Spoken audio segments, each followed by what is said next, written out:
Hello, welcome to the C50 podcast. Jay, Becca, Bella, and myself all know that mental health is important, and those sitting around this table are either diagnosed with a mental illness or support someone who is. If you're anything like us, you may be listening to this while you drive, work, clean, or you could be doing many other things. We would encourage you to visit www.c50hope.com, where you can follow up with our podcast and get more help. We have worked hard to build C50 into a ministry that can reach those affected by someone's struggle with mental health and a deeper illness. We believe that a relationship with Christ is key in finding hope. However, we're not professionals. Think on our words, process them, but never consider us more important than a doctor or therapist you may be working with. We would love to recommend professionals that value all your needs, including medication and therapy, and will also point to Jesus Christ as the center of your life and the way for healing and taking you from hurt to hope. There are a lot of people that give to C50 that make this all possible. We have people praying, many that give financially, people that donate time or space. And as an example, we've found a home for the C50 podcast, generously donated for us at McQueen Builders in the South Hills of Pittsburgh, PA. Let's call this McQueen Studios, and this is where we pick up today. All right, welcome to the C50 podcast. We're glad you're here. We're getting a lot of good response from people on the internet, and what we're finding out from where people are listening and what they're getting out of the podcast. And it's great to start to build relationships with people out there that also are feeling the same way that we feel. And we're hearing stories about people who are, to be honest, that are hurting. And we love to do what we can to be a part of your journey. And so we hope that today's podcast can be a part of that help. So we're excited to be here. It's a Monday night. We're usually record on Monday and Saturdays. And the time change makes it so we can see outside. It's not dark anymore. Nice. Yeah. Right? Yes, it's awesome. Plus, we're here a little earlier tonight. So. Right. In fact, Jeff was here from McQueen Studios. But we're excited about someone that we have. We're going to do our first phone interview in a second. We're still figuring this out. We think that we have this worked out, but we're still figuring it out. Our first interview with a guy that I'm excited to tell you about. But before we do, we want to let you know that everything that we do for C50 usually kind of takes a little bit of money. Now, the relationship side of it is free. You know, we want to give you our stories. We want to just do as much as we can. And, we want to do that for free as much as possible. But there's things that take money. And if you want to give to the C50 podcast, the C50 ministry, the things that we're doing to help people with mental illness and their mental health, you can go to C50hope.com and scroll down just a little bit and look for a red donate button. And you can set up a one-time gift or a monthly recurring gift there. And we would appreciate that very much. But we don't want that to stop anybody from ever taking part of our ministry and us trying to help you. So right now, let's get into the podcast. And today we have with us somebody that's family to Becca and I, and his name is Kipp Tiger. Kipp, are you there on the phone? I am here. Yeah, very excited about this, Jay. All right. Pumped. So what you have to know about Kipp? We're gonna get real professional in just a second. But Kipp is my brother-in-law, and I also have another brother-in-law named Drew, and another brother-in-law named Austin in the same family. And I don't know, Kipp, would you say that you and I are the most competitive? Oh gosh, I think that we are the handsomest and the most competitive, and handsomest. Any other adjectives we have, I think that would be accurate. Yeah. Are we bold? I would say bold. Yeah, we're probably the most bold. Yeah, are we the best at backyard bocce? Like better than Austin? Because it's up for debate. Yeah. There's some competition, some friendly, healthy competition. Yeah, Austin's not here, so he can't defend himself. Yeah, but Kipp is family, and Kipp is also a pharmacist at a major store up in a chain up in the Cleveland area, And Kipp, can you tell us a little bit? I really want to move into. I love to goof around with you, man, and play games and do that kind of stuff. But we're really talking about some serious stuff. So give us your background and how you ended up being a pharmacist and kind of what your passion is. Yeah, absolutely. The passion is easy. My passion is people. And I think that is how you make a difference really in any aspect of what you go into, whether it's, medical, financial, any aspect of anything, certainly the ministry aspect. But people is what we reach out to. And everybody knows the baby boomer generation is getting older. It's an industry that is only becoming more expansive. And with that, you need different medical providers. It used to be back in the day, you had your local physician that took care of everything from diagnosis to coming to your house to dispensing medicine. And nowadays that would be, the only other job that I can think of is a stay-at-home mom that has to do all of those roles in one. So I can tell you my wife is rolling her eyes right now because I'm trying to suck up to her. But what we have is we have an industry that specializes in everything from speech pathology to physical therapy to nutrition. You have your diagnosticians, which are your doctors, to subspecialty. And one of the things that we need to realize is that medications, via interactions, via diagnosis, we have to go to school all for these specific disease states. So people always laugh. One of the things that I kind of roll my eyes at times is people come up when I counsel them and they'll say, you're so smart, you should have been a doctor. And it kind of stabs me in the heart a little bit. I don't know if everybody recognizes it. Nowadays, you have to go to school for your PharmD. So we are a doctor of drugs. So I do. I have my doctorates, and anybody that graduates from an accredited pharmacy school has their doctorate in pharmacy. That's what our PharmD is. So that's one of the things that I think that we need to start to utilize resources where they're most influential. So when we're talking about a lot of the ministry-based things with mental health disorders, diagnosis, and I'm sure, Jay, that you guys have gone into this a ton, but diagnosis is huge, but then what does treatment look like? And utilizing, hopefully, somebody in my field, a pharmacist, your trusted local pharmacist, or, a pharmacist that might be in with your prescriber's practice, utilizing the people that have the knowledge of what they're doing. So I guess to be long-winded, my passion is people, and I like to be affectionately called to my wife's family as a legal drug dealer. Hey, I want to, and thanks for saying those things. And I think we need to plug or just say this before we go any further. We're going to talk about medication today and kind of focus on what you do in Bella's story and my story. But we need to say that at the beginning of this podcast, I think it's Bella that's you hear saying, is it you that say we're not professionals? I don't know. Yeah, I think so. I think so. We're not professionals. And the four of us sitting around this table are not professionals. So to everybody that's listening, the four of us, me, Becca, Bella, and Karen, are not professionals. Kipp is a professional, but just so everybody is clear, Kipp is not giving any sort of advice that you should put ahead of your doctor, your therapist, or anybody that you're working with, okay? So anybody out there listening, take what we talk about tonight and just use it to create questions that you might have for the therapist that you're working with. Now, the first things that we want to get into with this medication thing, Kipp, is at C50, we're different from secular organizations because we believe that Jesus Christ is part of the healing process in the way that you go from hurt to hope, right?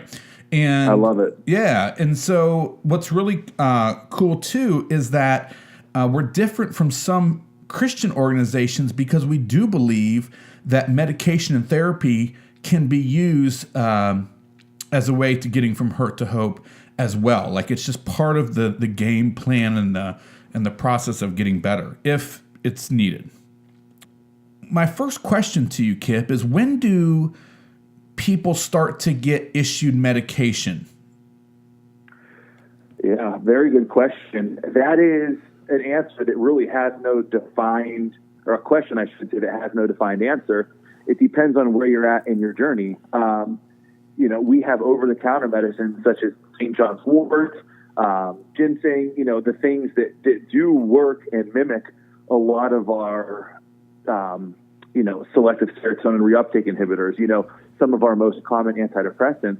So depending on where you're at with a diagnosis, where you're at with your therapist, where you're at with your own learning and your own research, it can start almost anywhere.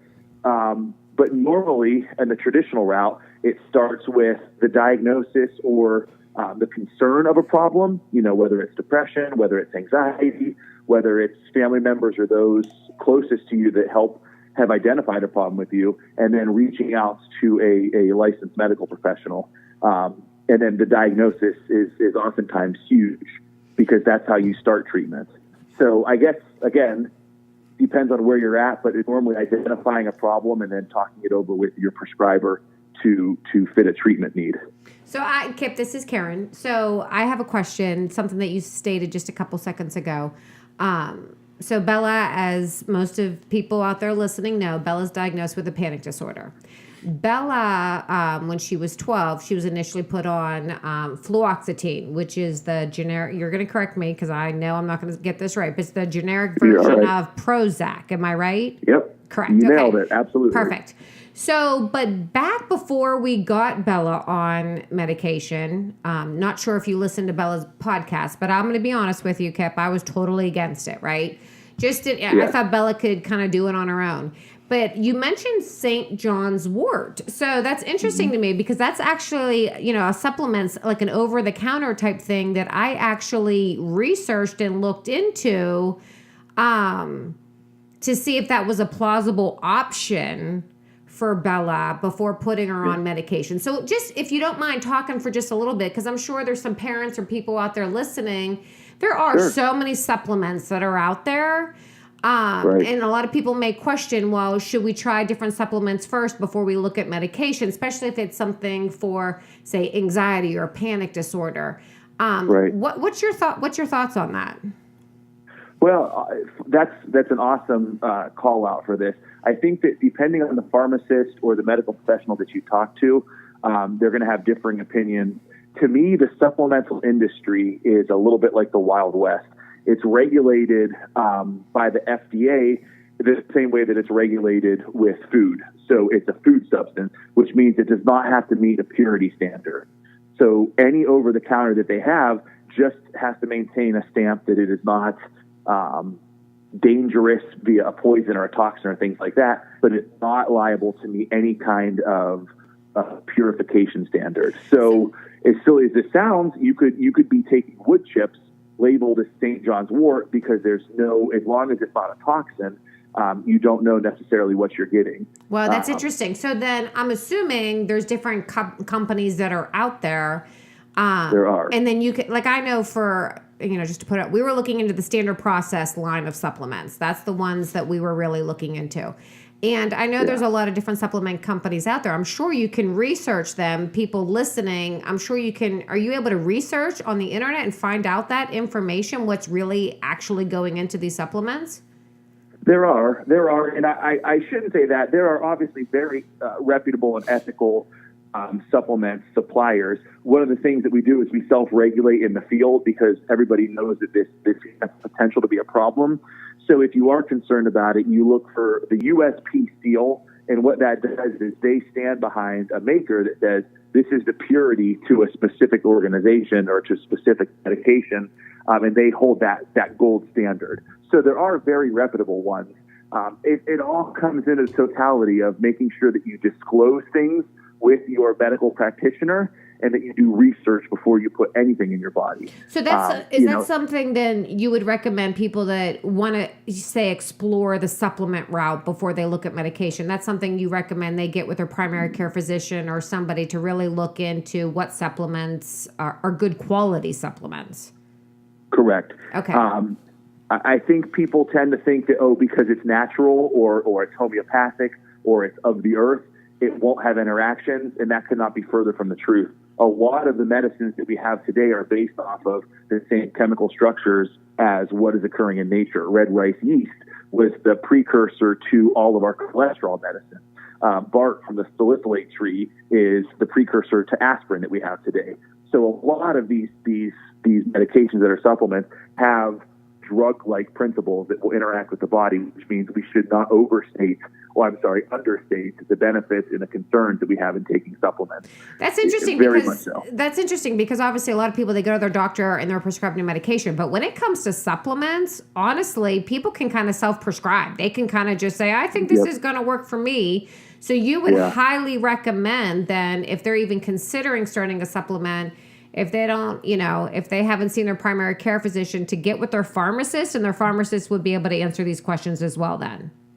Absolutely. Okay. And that's another call out to my profession. We are very open and accessible. You walk around a corner and you see the pharmacist. You can always ask questions, even if it's not a response in that moment. Getting with somebody who has the research, the knowledge to get the answers that are needed, very much needs to happen. So, Kipp, I jumped in here and maybe over some other people here, but I want to move on to Bella's story. And so, Bella, so Karen, you were talking about, you were thinking about the natural way first, and then you ended up you went on like a traditional medication type of thing. Well, correct, because Bella was pretty much at the do or die point. Like, we had to seriously do something. And with, granted, with medication, again, Kipp, I know you're definitely more knowledgeable than I, but even with the medication takes time. It needs to build up in your system. And say for the fluoxetine that Bella was on, we had to gradually keep upping the dosage, if you will, to get to the proper level. But then even at that, it takes, I believe it was what, Bella, 4 weeks before it really you start noticing it. Maybe 2 weeks, but really 4 weeks is when you really start noticing the effects of the medication. Yeah, it's when you kind of start feeling it. So, but why I kind of went away from the natural route is because again, do or die. Like, I knew, like, I was considering the St. John's wort, but everything that I had been reading, it would take even longer for it to take effect and to get into Bella's system. And at this point, Bella wasn't leaving the house. So I really didn't feel like I had that much more time to try to dabble with the supplements, if you will. So when Jay was first diagnosed, I remember the psychiatrist had said that there's a sweet spot with medications, and he was on more than one, but it's not that if you take a lot of a certain medication, then you're going to have even better results. Is that true, Kipp? Yeah, there's therapeutic levels of medications, and depending on metabolism, how you get rid of the medicine, how it breaks down in your body to an active drug, it differs from person to person. But yeah, that's a great way to say it, Beck. So when I was first seeing my doctor and seeing a psychiatrist, they sent me in to get blood work before I was given a medication. Why do you think that why do they need to do that, pretty much? Yeah. So during the process of your body utilizing the medications that you're on, you have to, just like food, digest it, process it, and then get rid of it. A lot of medications have toxic side effects or toxic wastes, and a lot of times these medicines will bombard your kidneys, they'll bombard your liver, and what they're doing in a lot of these blood tests is they're making sure that you have normal kidney function, your renal clearance, that your liver enzymes aren't elevated, and it's basically your body's way of giving a report back to the doctor to make sure that you're healthy during this process. So that's the blood work component of it. Very normal, very common. When I was first diagnosed and when we first started talking about putting me on the medication, the doctor was telling me, my mom, and like my dad, that the possibility of side effects could occur when I was put on the fluoxetine. But I personally did not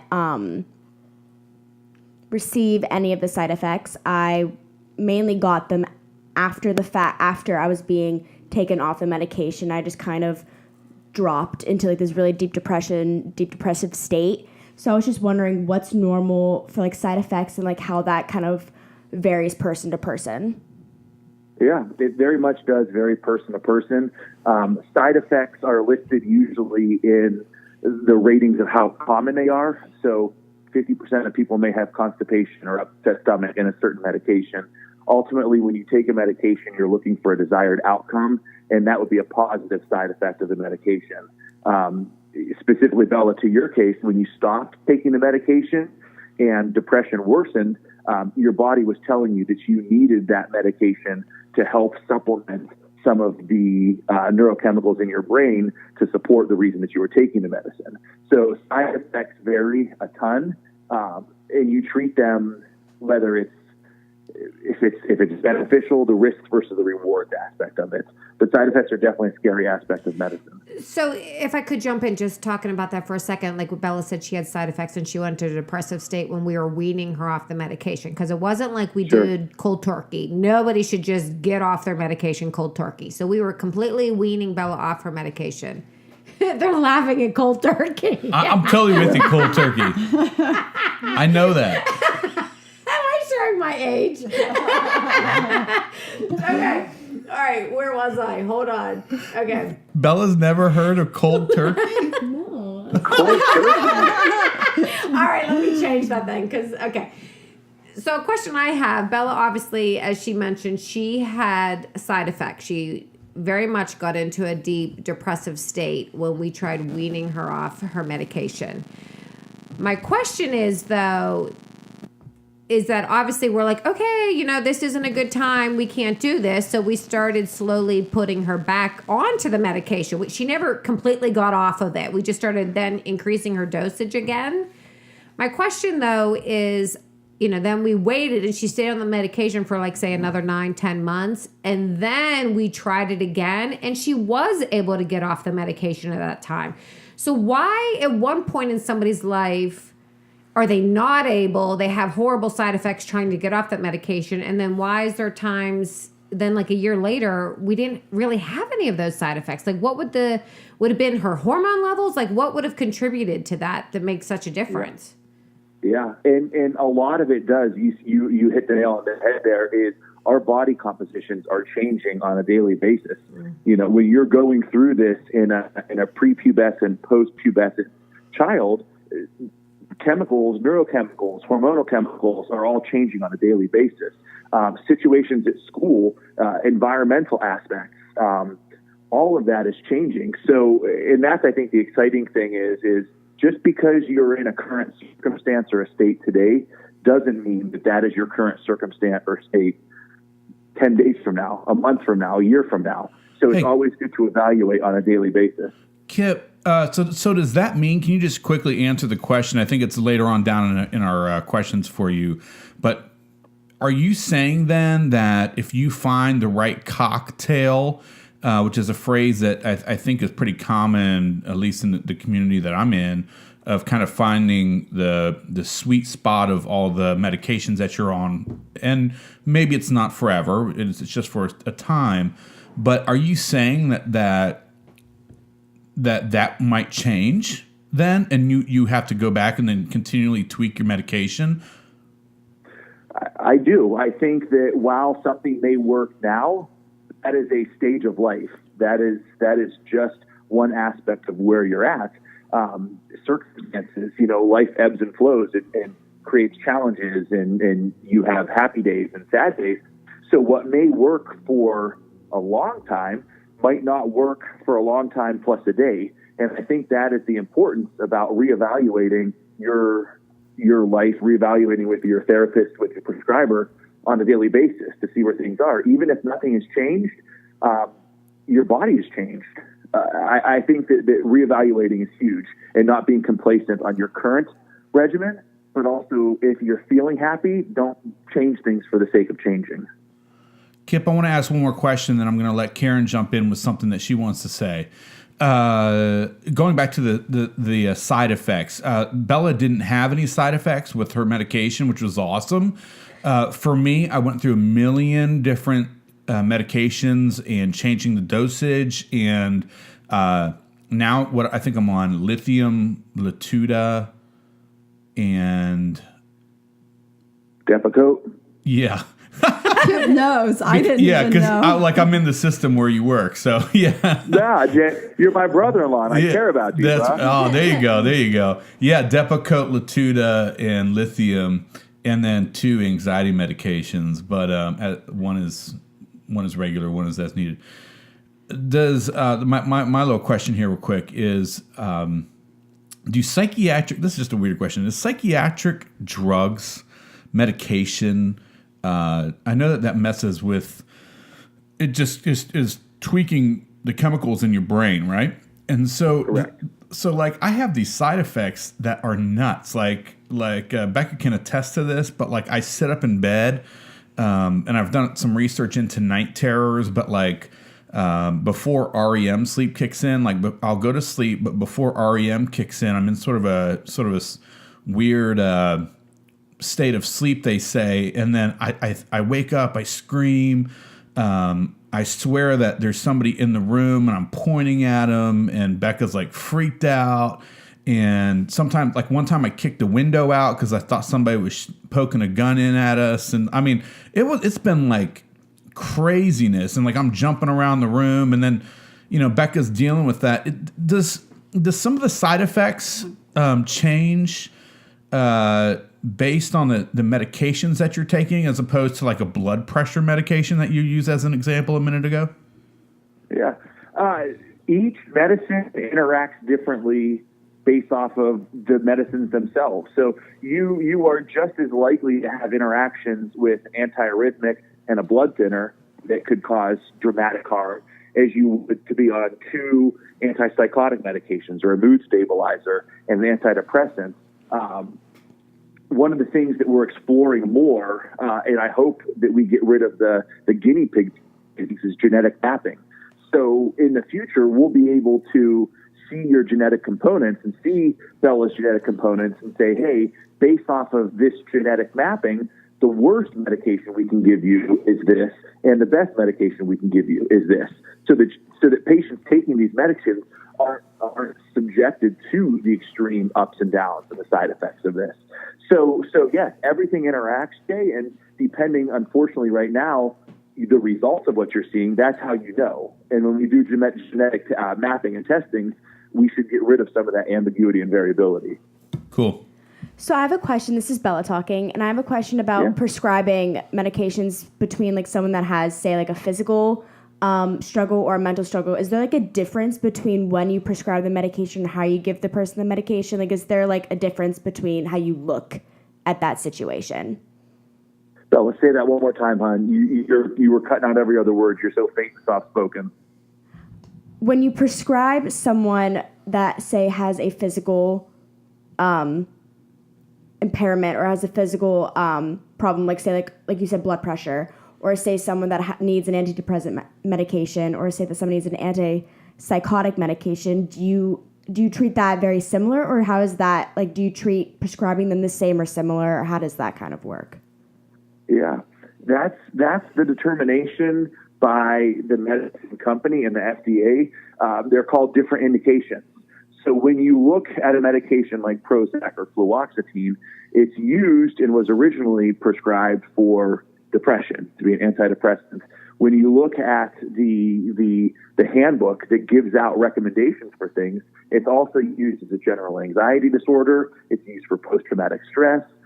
There's a lot of secondary indications that we have, and that's because, as we talked about earlier, a medicine doesn't just do one thing in your body. It will help bind to many receptors. Maybe the drug, when it's first utilized in your body, will treat depression, but as it's broken down, it helps supplement and bind to anxiety receptors. You see this a lot in blood pressure medicines. You see this a lot in cholesterol medicines. And sometimes you get a better side effect. Sometimes you get toxic side effects. And that's where drugs are treated differently. Yeah, that's interesting because I know that one of Jay's medicines, when he was, I don't know if it's something he's currently on or that you were on in the past, Jay, but it was an anti-seizure medicine. And they said that they also use that for people with bipolar. So you have, it must reach some of that similar brain chemistry. Some of our most potent sleep aids are failed antidepressants. they were not effective at reducing depression. But one of the common side effects that came with it was people were just falling they were asleep. sleeping all the time. Yeah, that's interesting. I got to have that. That's in my system all the time. I must take that. Yeah. I'll cut that out. But if I could back up, Kipp, something that you had mentioned just a few moments ago that I just kind of want to put out there to everybody that's listening that I feel is extremely important. You were talking about how your body chemistry can change over time. And just because, say, a certain medication is working beautifully for you right now, that's not to say a month or 2 months from now, something's going to change in your body chemistry and you're going to need to tweak that medication. I feel like and correct me if I'm wrong, but I feel like there's a huge community of people out there that are prescribed a medication.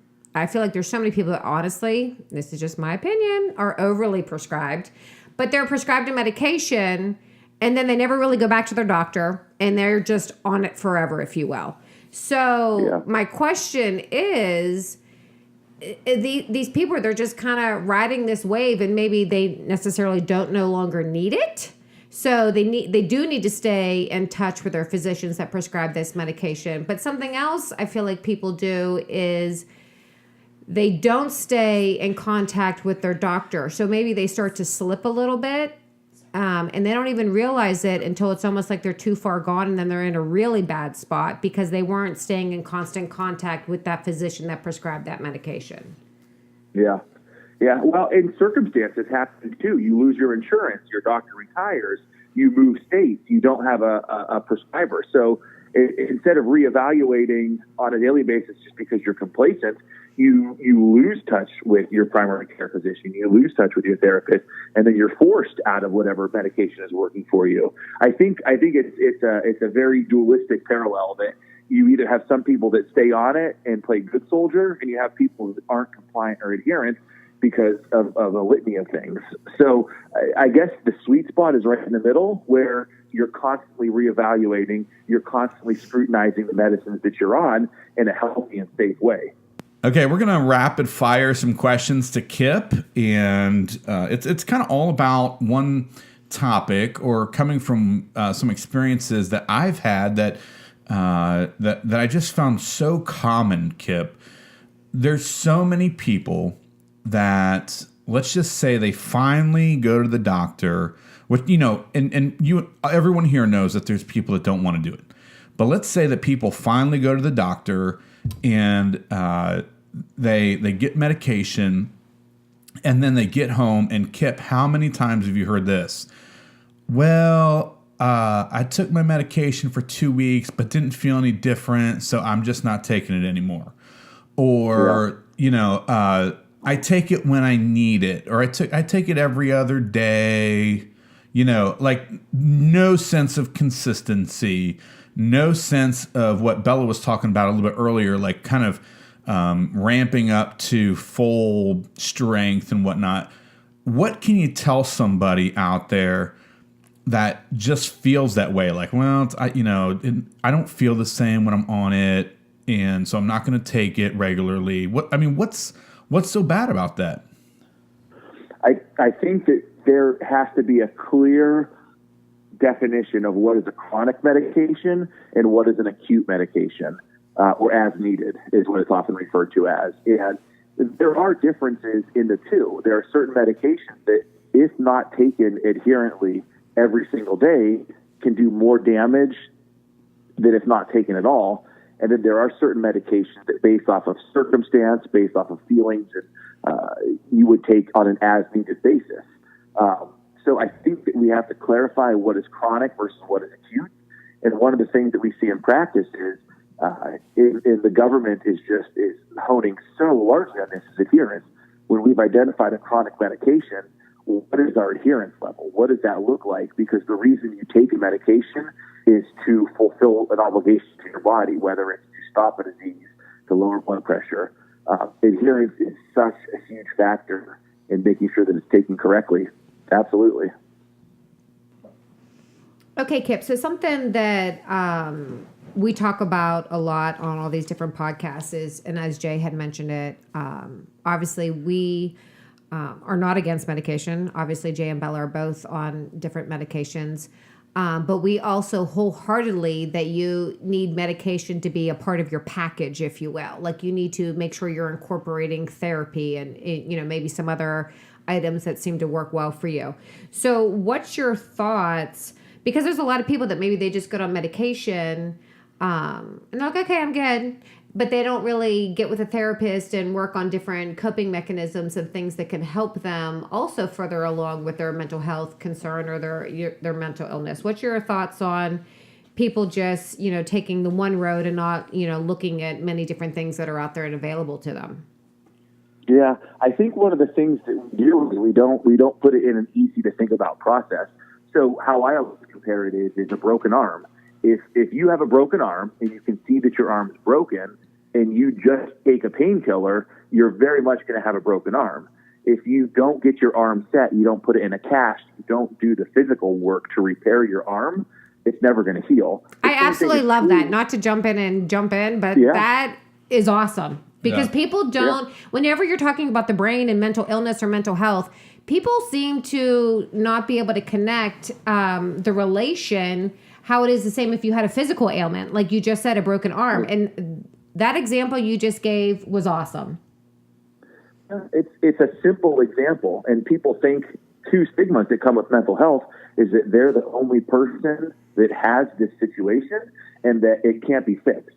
So what we do is we use the resources that we have in medicine, but cognitive therapy is paramount in correcting a lot of these things.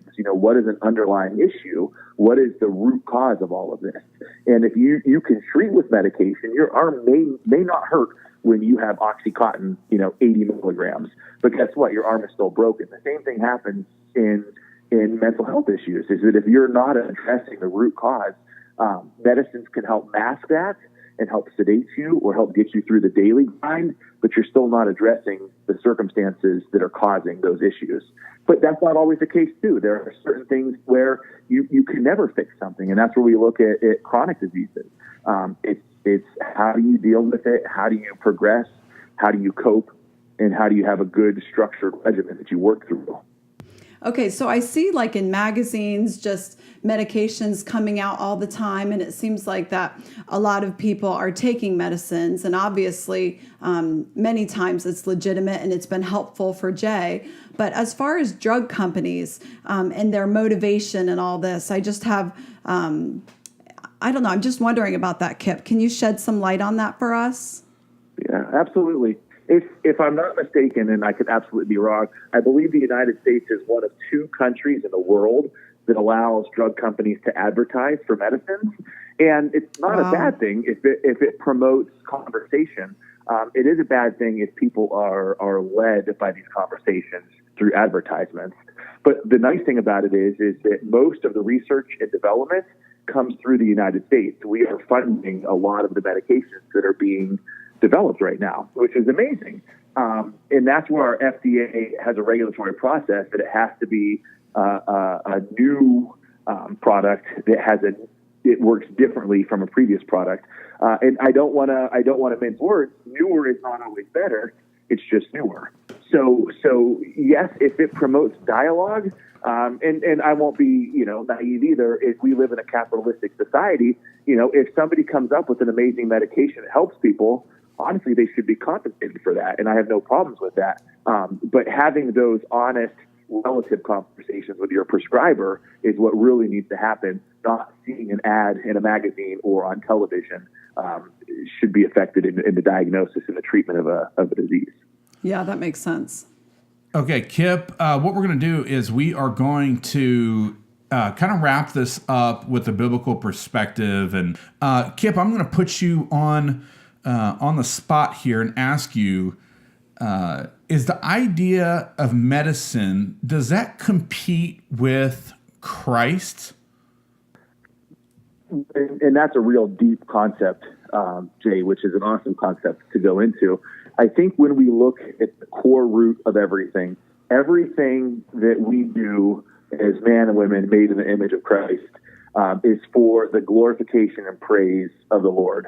And when we look at that, to me, when we are utilizing something that a brilliant scientist who was given his brilliance from the Lord was able to come up with a medication, it's not our job to deprive the Lord of the glorification to say we have this medicine that can heal or that can be a contributing factor towards healing. It's just how we spin it. If we put a sin nature on it that, look at us, we have now created a way to cure sin nature, that's not true at all. What we have is we have our image that we've been able and blessed to produce a medicine and a healing agent to work with fellow believers in in-depth Bible studies, in accountability with small groups, to help as part of that. And I think that that's just where we have to continually give praise to God, and that this is how we are good stewards of our bodies. And I know that for Jay, in taking medicine, I remember you telling me in the past that, well, I've seen when you are in depression where it's hard for you to even function, let alone read your Bible, let alone pray. I mean, it's just hard to even take care of your most basic needs. So just having that medicine that can bring you to the point where you can open your Bible, where you can pray and talk to the Lord. I also love that how you talked about that medicine was given to us from the Lord gave people this knowledge to be able to make this medication. Someone has actually told me that someone that has a mental health disorder or struggles with their mental health, that if they use something other than the Bible, that it is wrong because it's something other than the Bible. But I love how you worded that because that's so true. And I don't know. I loved how you worded that. All the glorification of God. We have to spin it in that way. If not, then we're depriving him of everything that he's deserving. Kipp, man, you really nailed it. And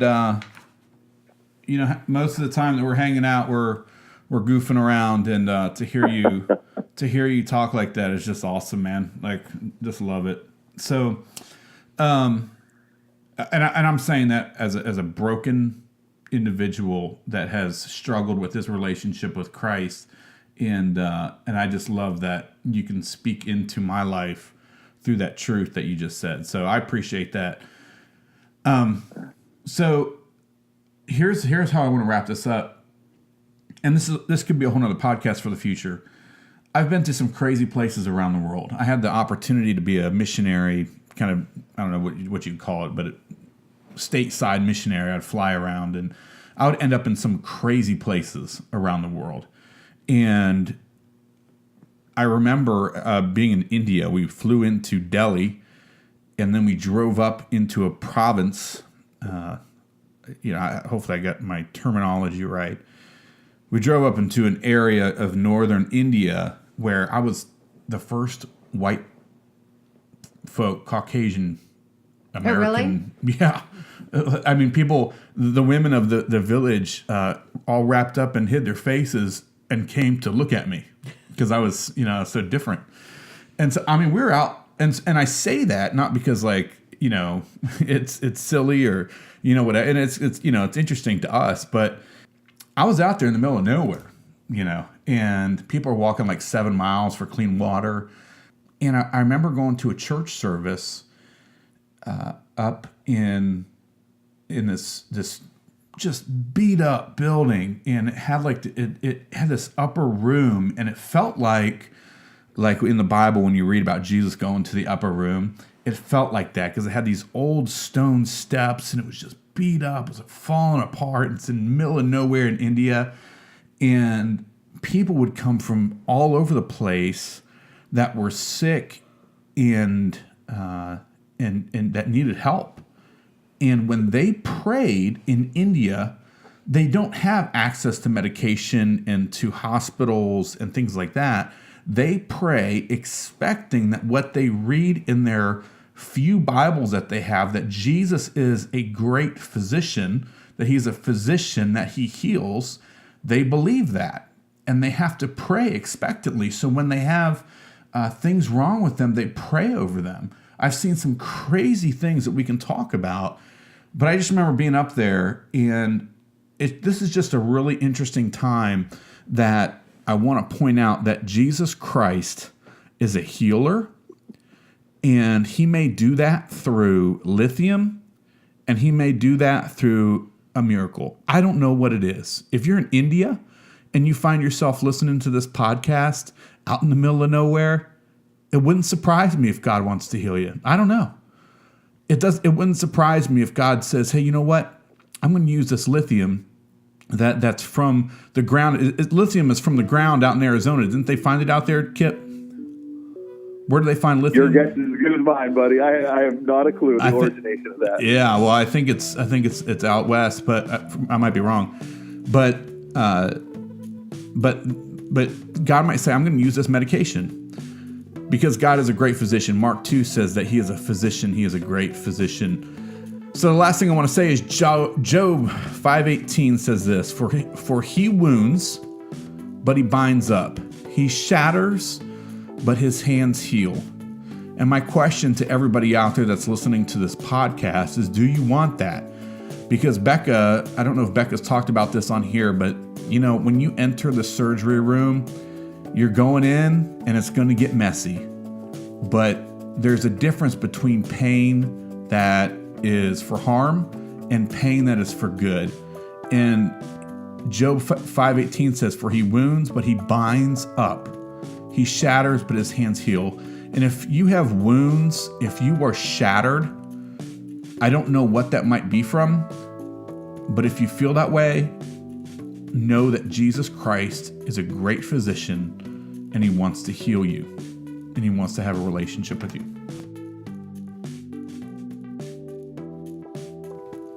If you would like to contact Kipp, please email us at c50hope@gmail.com. That's c50hope@gmail.com. Any advice that Kipp gives or anything that you get off of our podcast is just strictly for questions, getting you to ask questions to the right people. The right people is your doctor, your therapist, your psychiatrist, your psychologist. Those are the people that you need to really kind of come up with a game plan for. But if you would like to contact Kipp and just sort of ask him questions about how you can better go into your therapy session next time, contact us at c50hope@gmail.com. Thanks. Thanks for listening today. Again, we have tried hard to share truth authentically, and we hope that this has been a helpful time in your life. To reach us, donate, share your story, and give us feedback on how we can do a better job reaching people that are struggling. Please go to www.c50hope.com. We leave you with this. Now the Lord is the Spirit, and where the Spirit of the Lord is, there is freedom. 2 Corinthians 3:17. And remember, as Jack Miller said, you're far more loved than you ever dare imagine.